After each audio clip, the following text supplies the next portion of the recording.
It will be the trial of the century. Okay, a little bit much, but Herpa is a little bit on trial here because there are some rumors saying that this aircraft model has a major mistake.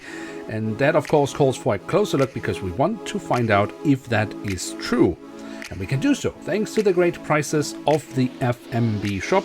Do check them out, there's a link in the video description below.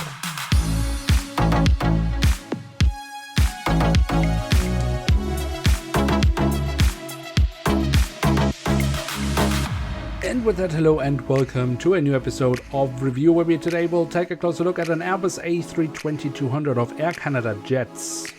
At the front of the box we have a cutout so we can get a glimpse of the aircraft model inside, and on top of that we have the Air Canada Jetz branding. The backside of the box then offers us yet another cutout, nothing positive to be said about that, so let's just skip over that and simply mention that this model is a limited edition.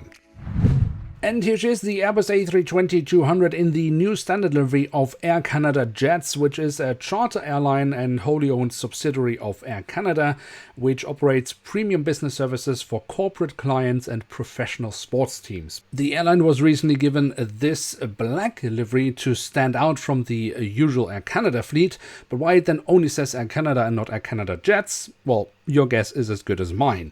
But let's see what the aircraft model has to offer. As said, of course, there seems to be a mistake with the model. We will get into that as well, but of course also take an overview of the entire model. Starting over the tail section, where we have the iconic Air Canada branding on the vertical stabilizer. And on top of that, we have 3 digits and internal registration code of the airline itself. The full registration code alongside the Canadian flag and the aircraft type specification we can find on the fuselage. And then we also have a bit of detailing towards the very tail of the aircraft with the APU exhaust. If we then move to the front of the aircraft, we can see across the fuselage the writing of Air Canada and once more the iconic Air Canada branding or logo. We do also have the logo of Star Alliance, of which Air Canada of course is a founding member, and Air Canada Jetz as a subsidiary is an affiliate member of.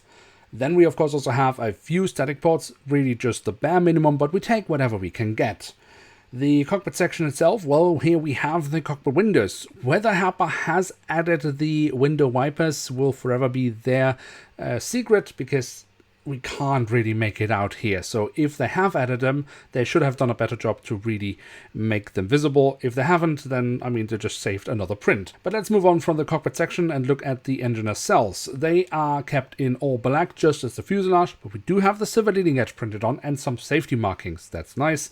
The physical detailing, I think, is even better, especially here from the front. Very, very nicely can see the engine fan blades. So far, so good, but now it gets more critical. When we look on the fuselage, just above the wings, we have the emergency exits. And my first thought was here they have misaligned the emergency exits, so chosen the wrong pair of cabin windows for them.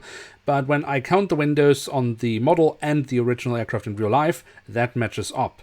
So the misalignment must be with the print on the wing for the emergency exits. And indeed, that is what I think is the mistake here, that they have simply taken this print and added it a little bit too far back on the wing. It is a shame because, especially for the current retail prices, mistakes like this should not happen. But let's see what else the wing has to offer. There we of course have the flap slats and spoilers carved out quite nicely. We have some different shades of grey for additional detailing, and as mentioned, the slightly misaligned markings for the emergency exits. The underside of the wing has more nice physical detailing. These wings have been attached with the old type wingtip fences, but I think Herpa is doing a very nice job in replicating them. Then we can move on to the landing gear. That is the standard landing gear that Herpa uses for all the A320 family aircraft models. A good thing for the main landing gear, which looks fine. The front landing gear, unfortunately, remains massively oversized and as always is missing printed details. On the belly of the aircraft, we then also find the Air Canada branding and, more crucially, a hole in the fuselage for a stand that is not included with this aircraft model. How stingy can you be? And then last but not least, we do also have the doors to the cargo compartments printed on here at the back of the aircraft and here at the front of the aircraft. So there we have it, the Airbus A320-200 in the current standard livery of Air Canada Jetz in 1-500 from Herpa Wings. And what can we say about this aircraft model? Look, I think it is good that Herpa has made such a model. Air Canada Jetz is definitely a niche airline, and the fact that they have even bothered to make a model in scale 500 of it is great because, you know, once in a while getting something a little bit different is cool. And how many aircraft models do we get with a completely black livery? I couldn't count them in one hand. So yeah, that is positive.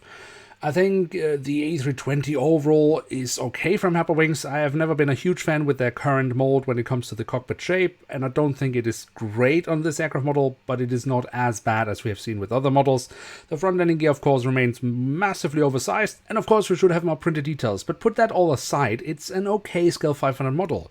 What baffles me is that a mistake with the emergency exits, or the prints for that being misaligned, can even be sold like that. Because if Herpa actually had quality control, they would have received these models from China, they would have checked one model and seen, oh, there's a mistake here. Then they would have checked a second model and said, oh, that has the same mistake. And then they would have checked a third model and said, oh, that does also have the mistake. And then they would have shipped the models back to China and demanded of their Chinese factory to fix the mistake. Instead, they shipped out the model with a clear mistake to retailers and collectors, and even had the audacity to slap on an official retail price of 37 euros. And I don't get it, every time you start feeling a little bit sorry for Herpa because the market situation is so tough, and then they do stuff like that and you're just reminded that it's not because the market situation is tough. No, if Herpa is struggling, it is because of their own doing, because they do not care about their products and they care even less about their customers. So with that disappointing conclusion, it is time to end today's video. If you have enjoyed this video, then feel free to leave a like. If you are new around here, why not hit subscribe? And with that, thanks so much for watching today's video. I'm checking out,